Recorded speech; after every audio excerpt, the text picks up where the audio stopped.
Kasi mint flavor at the same time, nakakabango siya ng breath. Kung conscious kayo sa mga breath ninyo, lalong-lalo na kung may bisita kayo, or di naman kaya may paparating kayong day tapos ayaw nyong mag-mouthwash or mag-mouth spray, ito yung may re-recommend ko sa inyo na candy, guys. Pagdating sa candy na to, guys, napakabango sa breath nito. At the same time, marami siyang flavor na available. So, sa isang pack, ganyan siya karami. So, meron siyang flavor na available kagaya ng pineapple, melon, strawberry, at syempre, ayan, pagbukas ko pa lang, guys, sobrang bango na. Ayan, so perfect na perfect to kung halimbawa nasa office kayo, tapos nababagot ka, at gusto mong, ayan, kumain ng candy.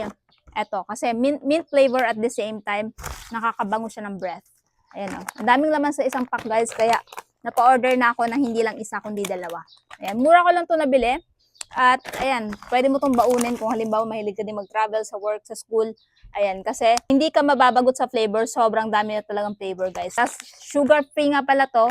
Yung gamit na sugar dito, hindi yung sugar na nakakataba. Kung gusto nyo ding itry ito, idadrop ko na lamang yung link nito dyan sa baba.